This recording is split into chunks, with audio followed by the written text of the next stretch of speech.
Құрметті халайық, шұғыл хабар жетті Ақордадан. Тоқаев өзінің мына көмекшілерін орындарынан алып тастап жатыр. Бірден жаңалық естіп жатқан шығарсыздар, осы жаңалық бүкіл елге тарап жатыр. Тоқаев бір ғана көмекшісін емес, шетінен алып тастады. Санамалап тұрып, тізбелеп тұрып айтып берейін. Бұл Шарлапаев. Шарлапаевты жақсы білетін шығарсыздар, яғни бұл адамның есімі белгілі, халыққа белгілі болды. Қанат Шарлапаев деген адам бұл президенттің экономикалық мәселелер жөніндегі көмекшісі болатын. Оны қызметінен алып тастады Тоқаев. Сонымен қатар кезінде министр болған Тамара Дүйсенова бар ғой. Міне осы Тамара Дүйсенованы да президенттің көмекшісі лауазымынан алып тастады.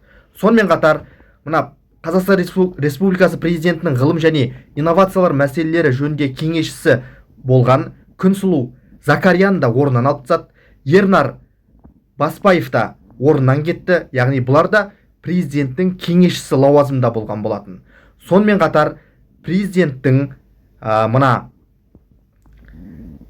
кеңесшісі болған тағы да бұл Зүлфия Сүлейменова деген адам бар. Кезінде министр болған еді бұл адам. Сонымен қатар бұл адам парламентте заң шығару қызметінде де болды. Депутат та болды, министр де болды, президенттің кеңесшісі болып еді, бұны да орнынан алып тастап жатыр. Ақорда нені жоспарлап жатқаны түсініксіз. Осыншама адамның бірден қызметтерінен кетуі расында да мына президент әкімшілігінде не болмаса мына билікте үлкен бір өзгеріс болатын сияқты. Өйткені бір ғана қызметші немесе яғни мемлекеттік қызметші не болмаса бір ғана кеңесші қызметінен кетіп жатқан жоқ, қатарынан кетіп жатыр. Тамара Дүйсенова, Қанат Шарлапаев бар, мына Зүлфия Сүлейменова бар. Сонымен қатар бұл қызметті атқарған қаншама адамдар кеңесшілерін Тоқаев не себепті орнынан кетіріп жатыр. Бұл түсініксіз болып қалып отыр. Енді саясаттанушылар алдағы уақытта бұны талдайтын болады. Өйткені Тоқаев осы арқылы өзінің саяси бағытын не болмаса саяси бағыты болмағанымен ішкі өзгерістерді қолға алуы мүмкін. Өйткені ойлап қараңыздар, бұл адамдардың барлығы белгілі бір сала бойынша Тоқаевқа кеңес беріп отыратын адамдар. Яғни кеңесшілері, біреу экология, біреу ғылым инновация, біреу жаңағы экономикалық мәселелер жөнінде кеңес береді. Тоқаевтың айналасында отыратын, Тоқаевқа ақпаратты жеткізетін адамдар. Елде болып жатқан ақпаратты әр саланың мамандары, осылар, осы кеңесшілері Тоқаевқа жеткізетін адамдар. Былайша айтқанда, әр қайсысы әр саладағы кеңесшілері.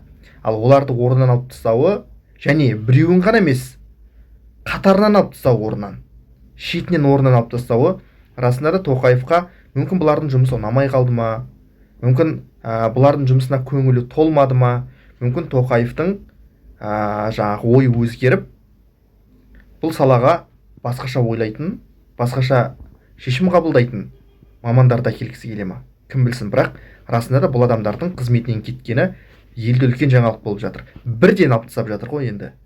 Ал сіздер қалай ойлайсыздар, Тоқаевтың ойына не келуі мүмкін? Неге айналасында адамдарды мүлде тазалап тастап жатыр? Қандай өзгеріс болуы мүмкін елде? Мүлде түсініксіз жағдайлар болып жатыр.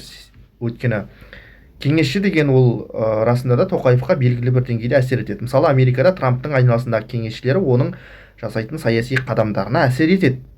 Трамп қанша жерден өз бетімен шешім қабылдауға тырысқанымен, оның айналасындағы кеңесшілер, Украина мәселесі жөнінде кеңесшілер, Европа мәселесі жөнінде кеңесшілер Тоқаевта Трампқа сондай әсер етсе, Тоқаевқа да бұл кеңесшілер осындай ықпал етеді.